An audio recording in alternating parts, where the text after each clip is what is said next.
ஆரோக்கியம் எங்கள் சந்தோஷம். 90 வருடங்களாக வாடிக்கையாளர்களின் நன்மதிப்பை பெற்ற எஸ்பிஎஸ் கடலை மாவு. திடீர்னு உங்களுக்கு ஒரு சிந்தனை வந்து இந்த பரீட்சை இனிமே தொடருவதனால என்னுடைய வாழ்க்கைக்கும் குடும்பத்துக்கும் பயன் இல்லைன்னு சொல்லி அப்படியே வெளியில வந்துட்டதா நான் கேள்விப்பட்டது. உண்மையாக உண்மைதான். நல்லா படிச்சு முடிச்சு அமெரிக்காவுக்கு போய் அங்க வேலை பார்க்கணும் அப்படின்னு ரொம்ப ஆசை. போகும்போதே எனக்கு சேர் உட்கார்ந்து சீட்டு கொடுக்க மாட்டாங்க. உங்களை போய் பார்த்து பேச வரேன் அப்படின்னா சரி உங்களுக்கு ஐஸ்கிரீம்லாம் வேண்டாம், எனக்கு வேண்டாம் அப்படின்னு அனுப்பிச்சுருவாங்க. என்ன சந்திரமோகன், நிறைய பேர் சப்ளை பண்ணுறதுலாம் சொல்கிறான், நீ நிறைய கப் வாங்குற, எங்களை விட கூட வாங்குறேன்றான். I don't see your ice cream anywhere. எல்லா ஐஸ்கிரீமும் தயார் பண்ணி பே ஆஃப் பெங்காலில் கொட்டிருக்கியா? நம்ம நம்பர் 1 ஆன பிறகு வாட்ச் கட்டணும்னு நினச்சா நான் 86 நான் வாட்ச் கட்டினேன். இப்போ வரைக்கும் வாட்சை காட்டல.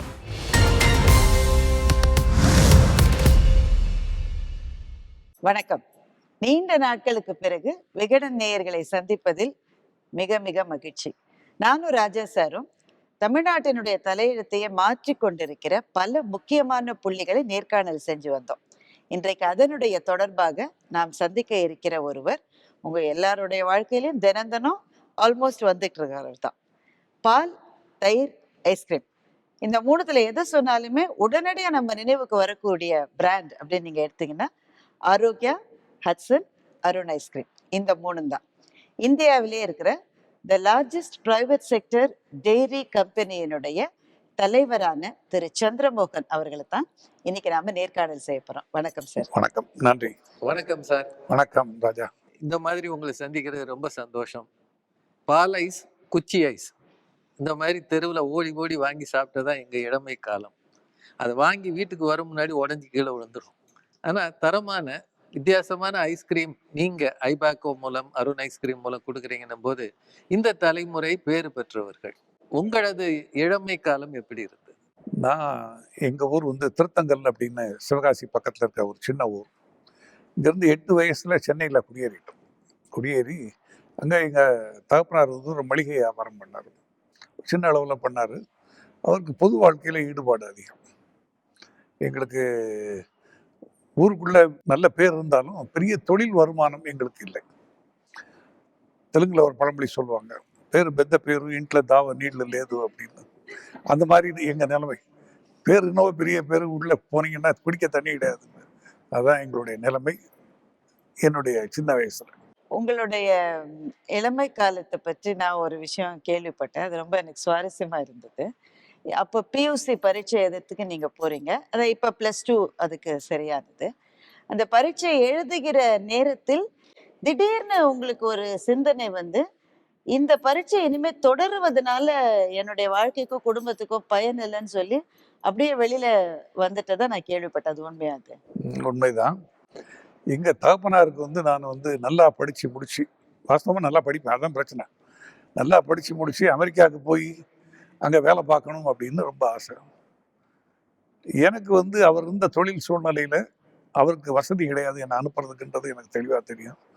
இல்லை, 2 விஷயம். அவருக்கு என்ன படிக்கணும்னு தெரியாது, எனக்கு என்ன படிக்கணும்னு தெரியாது, எதுக்கு போய் என்ன பண்ணுறது அப்படின்னு தெரியாது. எனக்கு தெரிஞ்சது ஒன்று தான், எங்களுக்கு தெரிஞ்சவங்களாம் வியாபாரம் பண்ணதெல்லாம் நம்மளும் வியாபாரத்துக்கு வந்துடுவோமே அப்படின்னு நினச்சதில்ல. அவர் விருப்பத்துக்கு மாறாக நான் தொடர்ந்து பாஸ் பண்ணி தானே அடுத்து மறுபடியும் அமெரிக்காவுக்கு அந்த பொருளில் இருப்பார். அதனால் பிஎஸ்சி பரீட்சையில் திடீர்னு யோசனை பண்ணது வந்து சரிப்பட்டு வரலையே அப்படின்ட்டு 2 மணிக்கு எக்ஸாம் ஹாலில் இருந்து உள்ளே போனேன். 2:30 மணிக்கு தீர்மானம் பண்ணிட்டேன், நமக்கு சரியாக வராதுன்னு சொல்லிட்டு 2:15 சொல்லிட்டேன். பேப்பர் சரியா இல்லையா? இல்லை, பேப்பர் படிச்சுட்டு போனா தானே பேப்பரை புரியும், படிக்கவே இல்லையே. அப்போது அந்த எக்ஸாமினர் கூட என்னை சிம்பத்தைஸ் பண்ணி சொன்னார், நான் உனக்கு ஹெல்ப் பண்ணுறேன், ஒரு கவர்மெண்ட் வேலையாக கிடைக்கும், மாதம் 1500 ரூபா சம்பளம் கிடைக்கும் ரிட்டையர் ஆகும்போது அப்படின்னு சொன்னார். நான் சொன்னேன், கவர்மெண்ட் ஆஃபீஸ் வாசனையெல்லாம் எனக்கு ஒத்துக்காதுங்க, நான் வெளியேறிக்கிறேன், ஆளை விடுங்கன்னு. 2:30 மணி வரைக்கும் நீ இருந்தாகணும் ஸ்டாச்சுட்டரி, அதுக்கப்புறம் நீ போ அப்படின்னாரு. நான் பரீட்சை எழுதுனது மஜிரா காலேஜ், மதுரையில். அங்கேருந்து 2:35 முடிச்சுட்டு சுப்பிரமணியபுரம் வழியாகவே வந்து மீனாட்சி தேட்டரில் சினிமா பார்த்தேன். தங்கை படம் பார்த்தேன், சிவாஜி கணேசன் படம். அப்புறம் அதுக்கப்புறம் அங்கேருந்து நடந்தே போய் சென்ட்ரல் சினிமாவுக்கு போய் மாடி வீட்டு மாப்பிள்ளை பார்த்தேன். இப்படித்தான் நாங்கள் தொழிலுக்கு வந்த வழி. ஒரு 2 சினிமா பார்த்தா பிசினஸ் ஆரம்பம் எங்கேயோ ஒரு இடத்துல போடணும். இல்லை, நீங்க மட்டும் நீங்க பரீட்சை முழுக்க எழுதிருந்தீங்கன்னா இந்தியா வந்து மிக முக்கியமான ஒரு தொழிலதிபரையே மிஸ் பண்ணிருக்கோம். இருக்கலாம். இல்ல கவர்மெண்ட் ஆபீஸ்ல நானும் பேச்சை தேய்ச்சிட்டு ரிட்டையர் ஆகி நிம்மதியா இருந்திருப்பேன். சரி, இந்த மாதிரி இன்டர்வியூலாம் வந்திருக்காரு. பரீட்சை விட்டுட்டு வெளியில வந்த திரு சந்திரமோகன் அவர்களும், ஒரு 9000 crore கம்பெனியினுடைய தலைவரா இருக்கிற திரு சந்திரமோகன், இந்த நீண்ட பயணத்துல என்னைக்காவது அந்த பரீட்சையை முடிக்கலையே சொல்லி நீங்க ரெக்ரெட் பண்ணிருக்கீங்களா? தினம் தினம் சந்தோஷப்பட்டிருக்கேன், வெளியே ரெகுலேட்டே கிடையாது. இப்போ பள்ளிக்கூடம் போயிட்டு பரீட்சையில பாதி எந்திரிச்சு போறவங்களாம் உங்களை ஞாபகம் வச்சுப்பான்னு நினைக்கிறேன். அப்படி இல்லை, படிப்பு அப்படின்றது வேற, என்னை பொறுத்தவரைக்கும் படிப்பு வேறு. ஜஸ்ட் எஜுகேஷன்றதை விட I was continuously educating myself education கரெக்டாக மெயின்டைன் பண்ணேன். I have attended marketing management course, export management course, personnel management course தாவர்ஸ் காலேஜ்னு அங்கே வெல்டர் ஸ்ட்ரீட்டில் மவுண்ட் ரோட்டில். தினம் நான் வேலையை முடிச்சுட்டு போயிடுவேன். எனக்கு வேண்டிய அப்டேட்டை நான் எடுத்துகிட்டு தான் இருக்கேன். நான் இன்னும் படிப்பை நிறுத்தணும் அப்படின்னா ஒரு டிகிரி என்கிட்ட இல்லை, வேலைக்கு போகிறதுக்கு என்கிட்ட அந்த குவாலிஃபிகேஷன் இல்லை, என்னைக்கு வேலைக்கு போகிறதா ஐடியாவும் இல்லை. தப்பு இல்லை. இப்போ 9,000 கோடி ஒரு பிசினஸ் பண்ற இடத்துல இருந்து பார்க்கும்போது இது வந்து நல்ல டிசிஷனா தெரியலாம். ஆனா அன்றைக்கு உங்க குடும்பத்தினர் அதை எப்படி எடுத்துக்கிட்டாங்க? எங்கள் அப்பா 6 மாதம் பேசலை. நான் எங்கள் ஊருக்கு தான் வந்தேன். மதுரையிலேருந்து மெட்ராஸ் போனோன்னா நமக்கு வீட்டில் என்ன வரவேற்பு கிடைக்குன்ற பயத்தில் இங்கே தான் வந்தேன். எங்கள் கிராண்ட் மதர் 2 பேர் இருப்பாங்க. 2 பேர் ரொம்ப அஃபெக்ஷன் ஜாஸ்தி. அங்கே எங்கள் வீட்டில் உள்ள ரூமில் கயிறு கட்டி வாழைப்பழம் தொங்க விட்டுருப்பாங்க தார். கிராண்ட் சில்ட்ரன்லாம் வரும்போது எங்கள் கிராண்ட் மதர் கஷ்டப்பட்டு ஒரு ஸ்டூலை போட்டு ஏறி அந்த கயிறெல்லாம் அவுத்துட்டு இருந்தாங்க. அவங்க எதுக்கு அவுக்குறாங்கன்னு எனக்கு தெரிஞ்சு போச்சு. எனக்கு தான் தெரியும் பார்த்தா எங்கள் தாத்தாவுக்கு தெரிஞ்சு போச்சு. அவர் சொன்னார், என்ன கிழவி, ஏதோ அவன் தூக்கு போட்டு சாக போற மாதிரி நீ கயிறை அவுத்துட்டு இருக்க, நீ தான் மறுபடியும் கயிறை மாட்டணும், எதுக்காக தேவையில்லாத வேலை பண்ற அப்படின்னாரு. எனக்கு ரொம்ப அசிங்கமா பண்ணது எங்க கிராண்ட் ஃபாதர் தான். பிறகு ஊருக்கு போனேன். அதுக்கப்புறம் அவங்க வீட்டில் யாருக்கும், நம்ம சுற்றி இருக்கவங்க எல்லாத்துக்கும் நல்ல ஒப்பீனியன். எல்லாரும் நாஸ்டடாமஸ் ஆயிட்டாங்க. இது உருப்படாது, இது ஆவாது அதுன்னு எல்லாரும் நம்மளை தெளிவாக புரிஞ்சு வச்சுட்டாங்க. எது உங்க வாழ்க்கையில் டேர்னிங் பாயிண்டா இருந்தது இதுக்கப்புறமா? பேசிக்கா எடுத்துட்டோம்னா நிறைய பேருக்கு டெசிஷன் மேக்கிங் கம்மி. நான் அன்னைக்கு எடுத்த டெசிஷனும் கரெக்ட் தான் என்னை பொறுத்தவரை. சிக்கல்கள் வரும்போது நிறைய பேருக்கு முடிவெடுக்க தெரியறதில்ல. எனக்கு முடிவெடுக்க தெரிஞ்சதை நான் தொடர்ந்து இன்னைக்கு வரைக்கும் மெயின்டைன் பண்றேன். ஒரு பிரச்சனைன்னு வந்து நான் முடிவு எடுக்கணுமே ஒழிய bad decision is better than an indecision அப்படின்றது என்னோட ஃபீல். டெசிஷனே எடுக்காமல் இருந்தா, நம்ம ரோடை கிராஸ் பண்றோம், பாதி வழி போகும்போது ஒரு லாரி வந்துருச்சு, மறுபடியும் திரும்பி ஓடி வந்தா பேட் டெசிஷன், முன்னால ஓடி போனா குட் டெசிஷன், நடுவில் நின்னோம்னா இன்டெசிஷன். என்ன ஆகுன்னு உங்களுக்கு தெரியும். முதலாக உங்க இந்த தொழில ஆரம்பிச்ச போது 3 எம்ப்ளாயீஸ், ஒரு 9 ட்ரைசைக்கிள், ஒரு 6 தள்ளு வண்டி, இதோட ஆரம்பிக்கப்பட்டதுதான் இந்த தொழில் சாம்ராஜ்யம். அன்னைக்கு உங்க கனவு என்னவா இருந்தது? நம்ம தெரியாதனமா அந்த வியாபாரத்துல மாட்டிக்கிட்டோம், நமக்கு லைஃப்ல ஃபியூச்சர் இல்லை அப்படின்னு முதல்ல ஒரு விரக்தி தான் வந்தது. ஏன்னா என்ன மாதிரி ஒரு 40,000 பேர் இந்தியா முழுக்க இருக்கான். இந்த கைவண்டி தள்ளி விற்கிறது மற்றதுன்றது அது சாதாரண வியாபாரம். அப்ப வந்து குச்சி ஐஸ் தான். குச்சி ஐஸ் தான். ஓகே. இவரு கூட குச்சி ஐஸ் சாப்பிட முடியாம மெல்ட் ஆகி விழுந்துச்சுனாரு. அவருக்கு சாப்பிட தெரியாம இருந்ததுக்கு நான் என்ன செய்ய முடியும்? எனக்கு கிடைச்ச குச்சியில அது சரியா சொருகல, அதனால சீக்கிரம் ஐஸ்கிரீம் சாப்பிட தெரியல.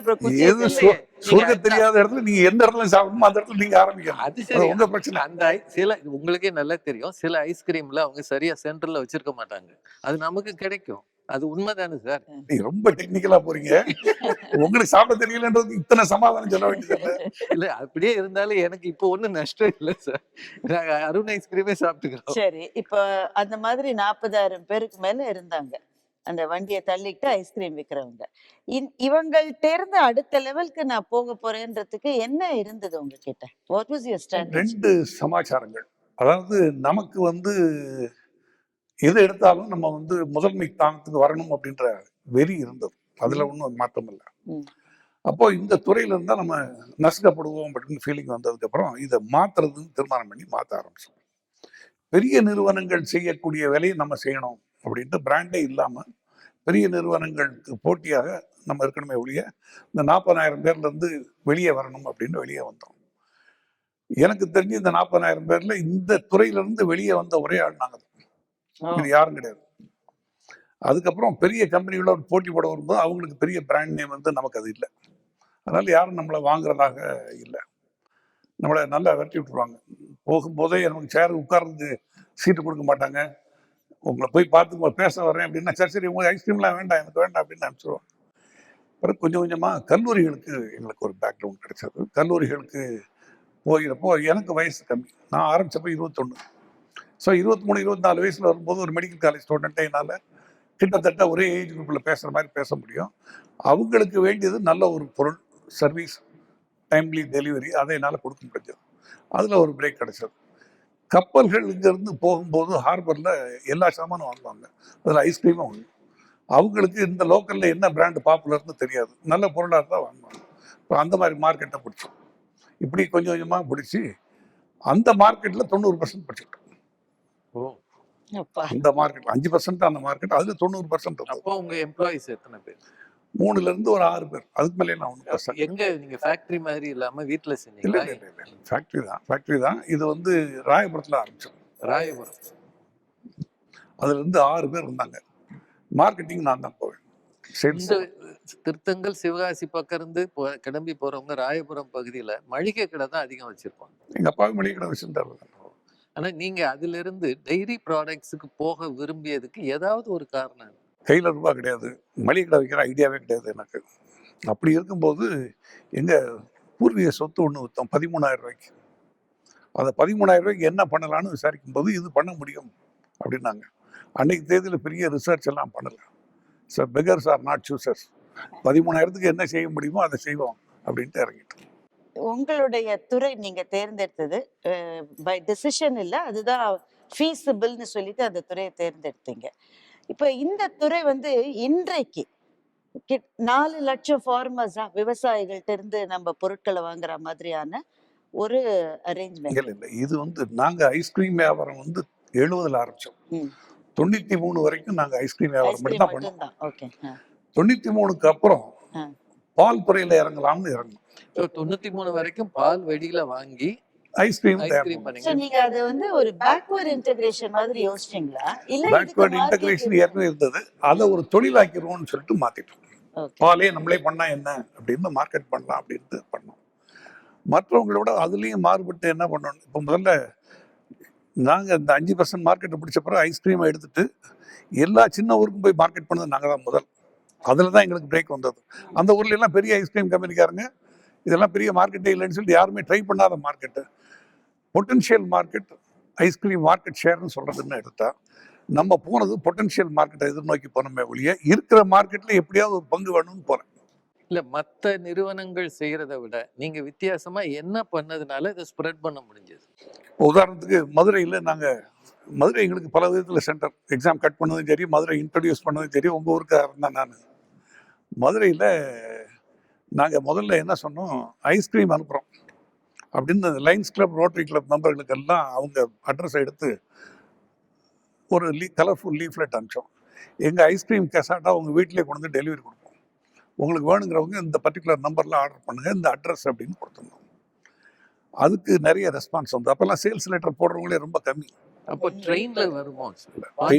முழுக்க நாங்கள் ட்ரெயின் முழுக்க பாண்டியன் மட்டும் இல்லை, இப்போ நாங்கள் கிட்டத்தட்ட இப்போ திருநெல்வேலி, தூத்துக்குடி எல்லா ஊருக்கும் போயிட்டோம். நாகர்கோவில் எல்லாமே ட்ரெயின் தான். ட்ரெயினில் நாங்கள் பாக்ஸை புக் பண்ணோம். பாக்ஸை புக் பண்ணுறதுக்கு எக்மோர் சென்ட்ரல் இருந்து புக் பண்ணி சேலம், கோயம்புத்தூர் இப்படி தான் அனுப்புவோம். எங்களுக்கு தனியாக ஒரு வண்டி போட்டு அனுப்புகிற அளவுக்கு பெரிய மார்க்கெட் கிடையாது. ஆனால் வெளியூர்களில் மார்க்கெட் பிடிச்சதுமே நாங்கள் வந்து தமிழ்நாடு ஸ்டேட்டில் நம்பர் 1 ஆகிட்டோம். தமிழ்நாடு ஸ்டேட்டில் நம்பர் 1 பிராண்டாக இருந்தவங்களுக்கு நம்ம எங்கே வியாபாரம் பண்ணோன்னே தெரியாது. எங்கள் காம்படிட்டர் ஒருத்தர் கேட்டார், அவர் பெரிய வியாபாரி, குவாலிட்டி ஐஸ்கிரீம்னு வச்சுருக்காரு.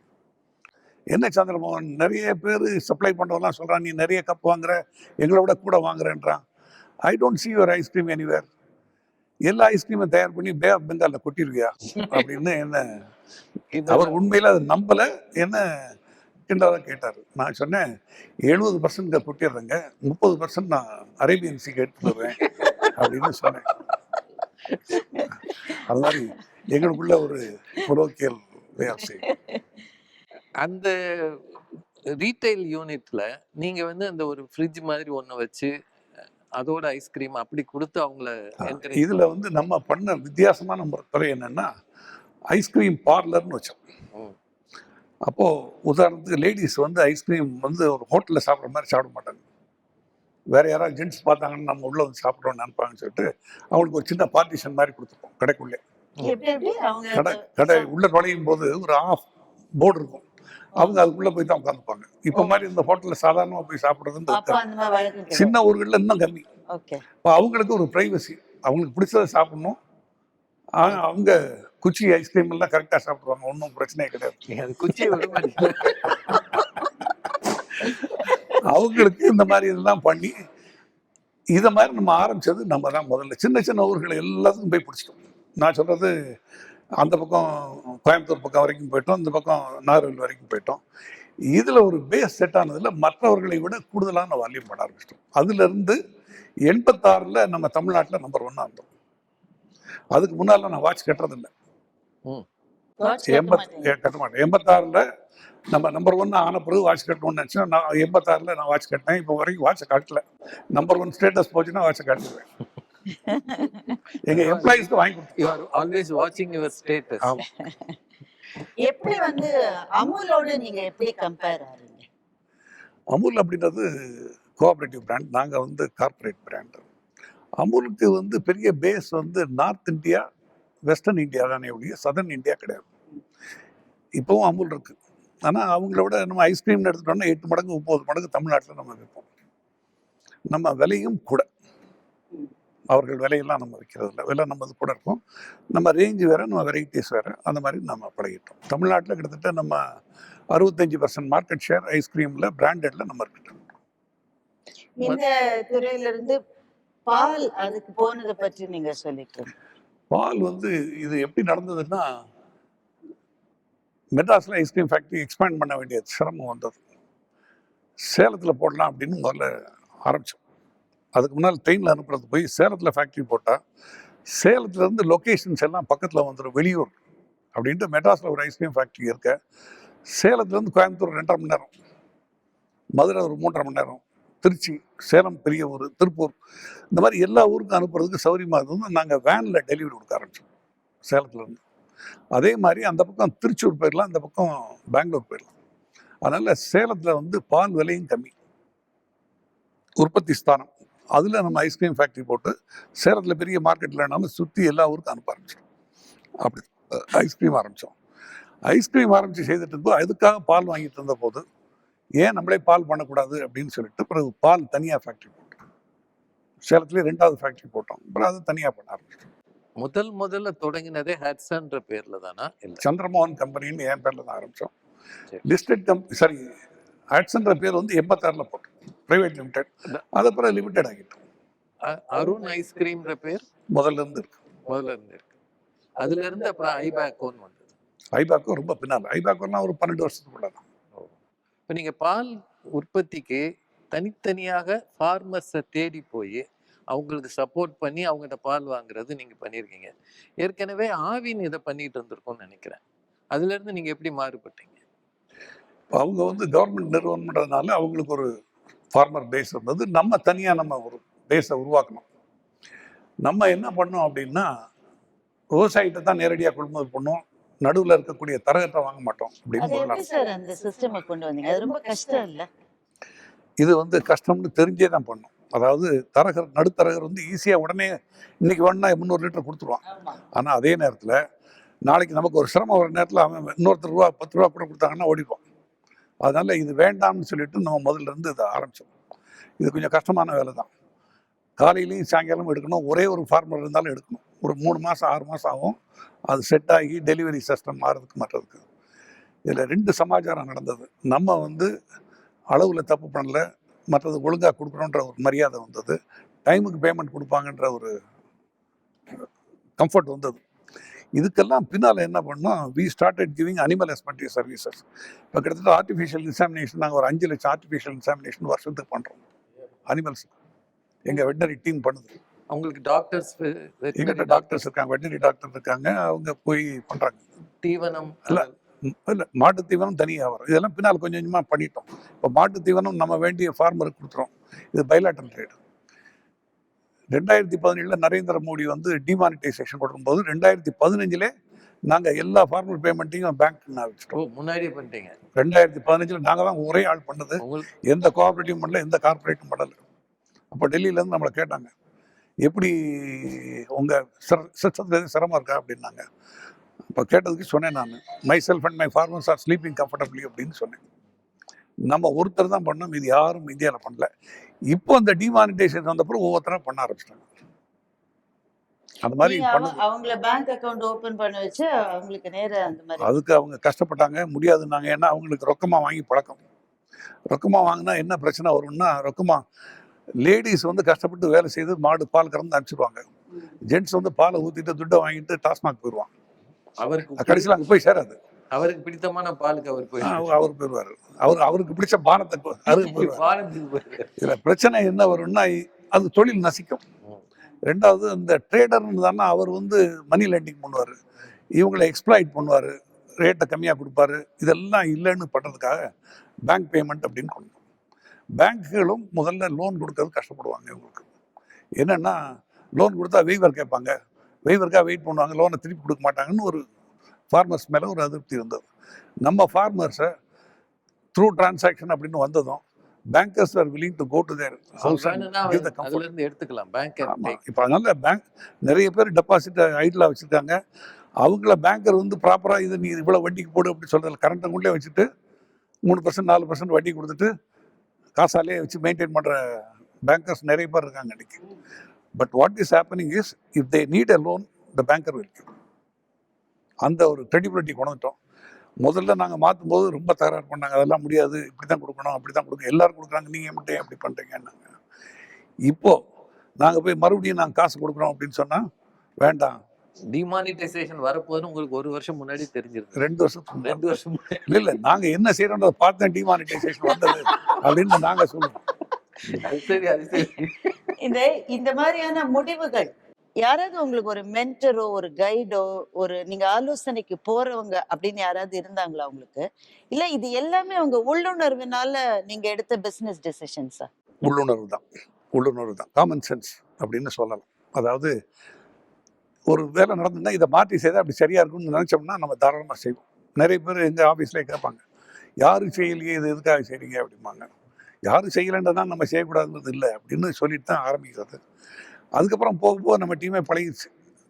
இவன் கிறுக்குத்தனமாக தான் செய்வான், நம்ம சேர்ந்து போயிடுவோம் அப்படின்னு சொல்லிட்டு அப்படி பழகிட்டாங்க. நீங்க அப்போ ஒரு இண்டஸ்ட்ரி லீடராகவே இருந்திருக்கீங்க. இந்த நீண்ட பயணத்துல நீங்க எடுத்த முடிவுகள் ஏதாவது தப்பா போன சந்தர்ப்பம்? நிறைய தப்பா போயிருக்கு. நான் நிறைய பிஸ்னஸ் க்ளோஸ் பண்ணியிருக்கேன். அதெல்லாம் யாருக்கும் தெரியாது. சக்ஸஸ்ஃபுல்லாக இருக்கிறது தான் தெரியும், அவ்வளோ. அதெல்லாம் நம்ம க்ளோஸ் பண்ணுறதுக்கும் யோசிக்கிறது இல்லை. இது வந்து சரியாக வரல, நம்ம என்ன க்ளோஸ் பண்ணிடுவோம். அதே இந்த துறையிலேவா? இந்த துறையில் இல்லாமல் பருப்பு வியாபாரம் பண்ணோம், பேக்கடு பருப்பு அப்படின்னு சொல்லிட்டு நாங்கள் ட்ரை பண்ணோம். அது ஃபெயில் ஆச்சு. இது நமக்கு சரியாக வராதுன்னு சொல்லி க்ளோஸ் பண்ணோம். இந்த மாதிரி ஒரு 2-3 மிஸ்அட்வென்ச்சர் நான் பண்ணியிருக்கேன். இது ஒன்றும் மிஸ்அட்வென்ச்சர்லாம் நமக்கு புதுசு கிடையாது. we take a decision and go ahead. நான் சொல்லுவேன், இன்டெசிசிவாக யார் என்ன நினைப்பா, இவங்க என்ன நினைப்பாங்க, நம்மளை பற்றி என்ன சொல்லுவாங்க, இந்த வேலைக்கு நாங்கள் போகிறதே கிடையாது. என் கீழே இருக்கவர் சொன்னார், நம்மளை பற்றி என்ன பேசுவாங்க அப்படின்னாரு. எவனும் உனக்கு 10 பைசா கொடுக்கல, எதுக்கு அவன் என்ன பேசுனா உனக்கு என்ன அப்படின்னு சொல்லி கேட்டுட்டு மூடு அப்படின்னு சொல்லி மூடிருப்போம். இன்னைக்கு இந்தியா முழுக்க ஸ்டார்ட் அப்ஸ் வச்சுட்டு இருக்கிறவங்க, எம்எஸ்எம்இ, இது மாதிரி ஒரு பெரிய செக்மெண்ட் இருக்கு. அவங்கள பல பேருக்கு வந்து அந்த ஆரம்பம்ன்றது பெரிய போராட்டம். அந்த ஒரு முதல் அடி வைக்கிற மட்டும்ன்றது வந்து பெரிய போராட்டம். யாராவது கல்யாண பத்திரிக்கை வைக்க வருவாங்க, வந்து பத்திரிக்கை வச்சுட்டு போகும்போது இவ கதவு மூட போனானே என் ஒய்ஃபு, இவ காது கேட்கவே பின்னால் வர்றதே தெரியாமல் சொல்லுவாங்க. வியாபாரம் இன்னும் பெருசாக சொல்கிறாங்க, ஆனால் இந்த வாடகை வீட்டில் தானே இருக்காங்க அப்படின்னு போயிடுவாங்க. நான் எல்லாத்தையும் கணக்கு போட்டு பார்த்தேன். 5-15,000 ரூபா நம்மகிட்ட இருந்திருந்தால் அன்னைக்கு இப்படி அவர் சொன்ன மாதிரி நான் இன்வெஸ்ட் பண்ணியிருந்தேன். இன்னைக்கு என்னோட நெட்வொர்க் வந்து குறைஞ்சது ஒரு 16 கோடி ரூபா. உங்கள் ஆரோக்கியம் எங்கள் சந்தோஷம். 90 வருடங்கள், 5 தலைமுறைகள், என்றும் வாடிக்கையாளர்களின் நம்பிக்கையை பெற்ற எஸ்பிஎஸ் கடலை மாவு.